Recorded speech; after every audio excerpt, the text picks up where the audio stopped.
What?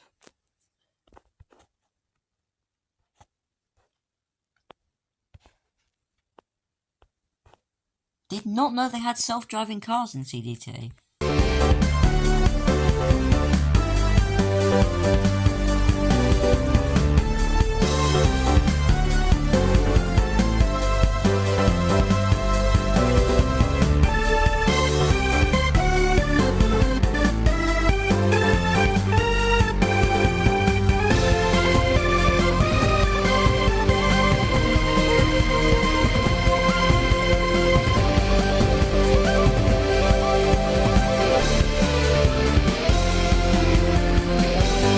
Welcome back to CDT, everyone.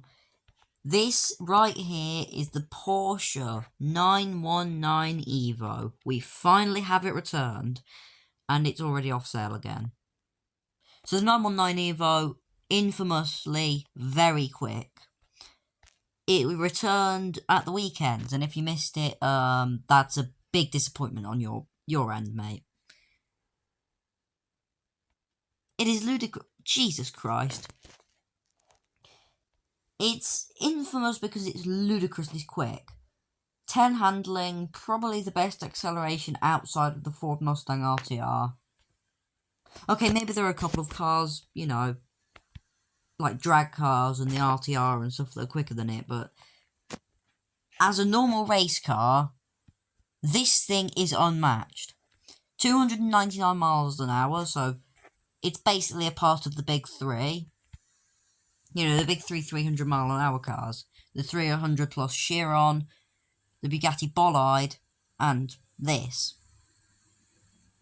And it's also very expensive. 33 million. Making it the second most expensive car in CDT. Behind the Bolide.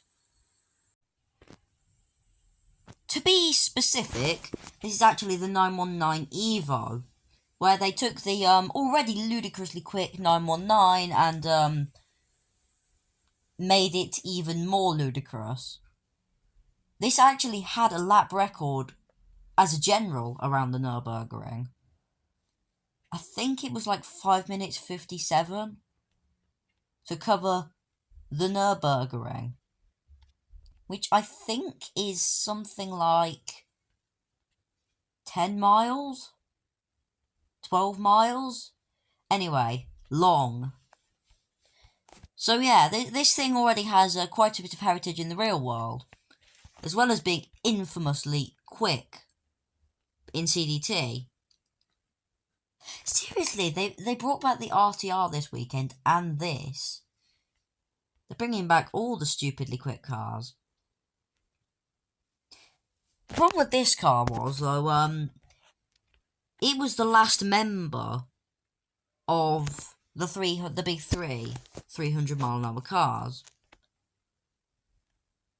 The Bolide came first, then it was the 300 plus, which was basically better than the Bolide already, and then there was this.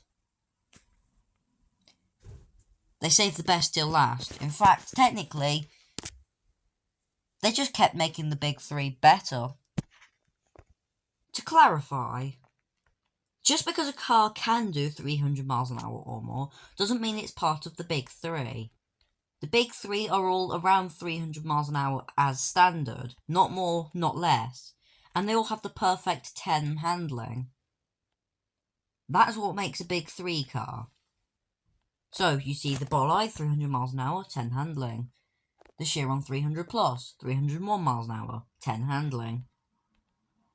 And this, the 919 Evo, 299 miles an hour, 10 handling. However, handling is, well, it's interesting in this car. Let me show you. I declared this to be the best car in the game. But because it is the best car in the game, they have had to, oh for God's sake, do things to it, just to make it not completely broken. The handling, there is actually nothing wrong with it. Feels decently connected. Not as connected as some other cars, but pretty good. And it turns in perfectly well. The problem is, there is quite a lot of skill to driving this. It's not too bad when it's standard.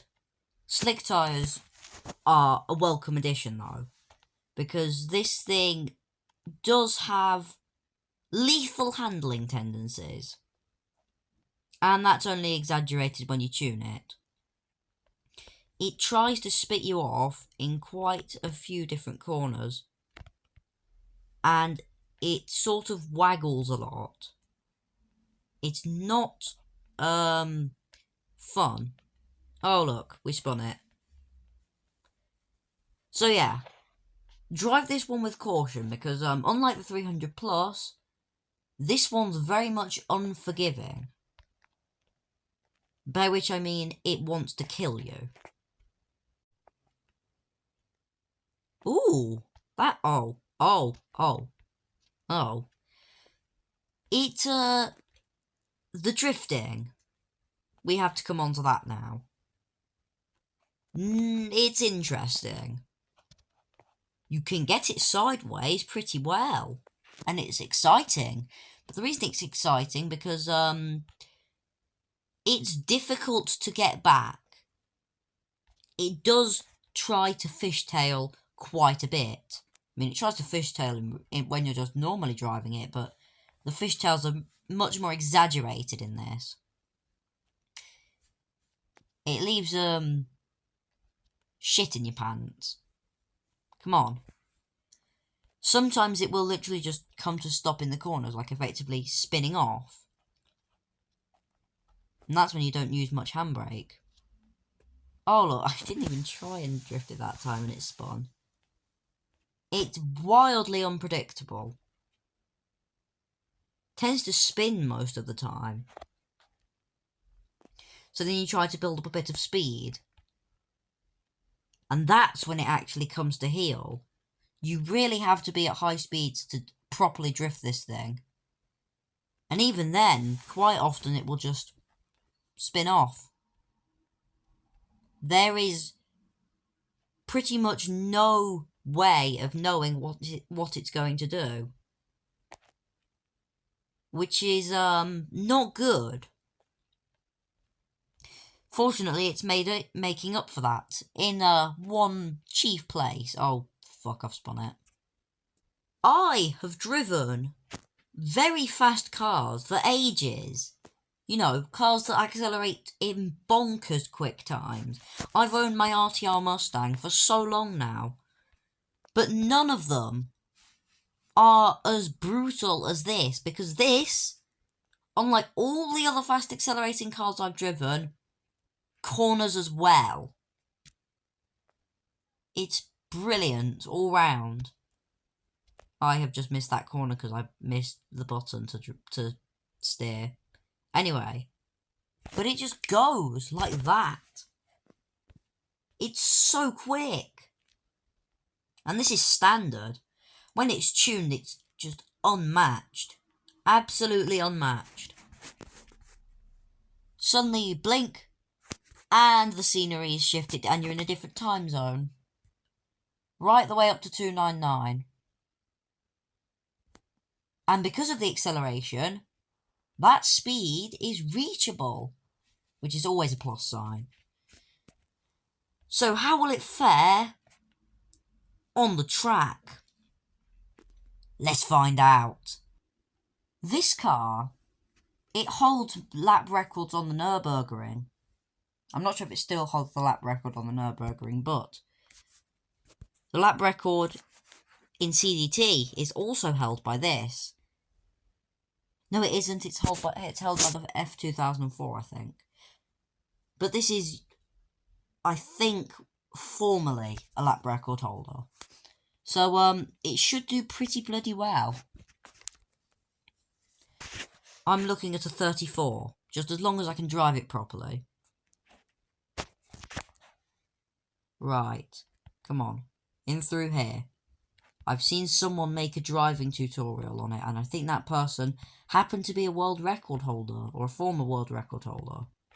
And they used this car for the example, so I'm in safe hands. My own. That's not safe, is it? Right. Come on. I messed that up a little bit, but speed is coming back. 36.2. I can still go faster than that, though, because I made lots of little mistakes in there. But a 36.2 with mistakes? That's ludicrous. Oh, I went too fast through there. That's just ludicrous. In fact, this car is ludicrous. Just, a word of warning. Don't tune it. As if it wasn't difficult enough to drive already, when it was standard. When you tune it, this thing is just lethal. It's a death trap. It's absolutely terrifying. That went badly. The turning is made much more sharp, although it is slightly twitchy at low speeds. But it's when you take it away from the racetrack that it actually just becomes death trap. This thing is not to be sniffed at. It's too powerful. Something I'd never thought I'd hear myself say. And another thing I never thought I'd hear myself say is that in actuality, the standard car is better than the tuned one. At least for, 90% of people with, similar driving talent to me. And by driving talent, I mean lack thereof.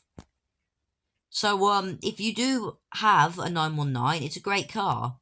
Just, keep it standard, because otherwise it tries to kill you. Oh. Did it there. So, thank you for watching. I hope you got the 919 in its recent limited shop, because otherwise you're probably not going to see it again for quite a while. Subscribe.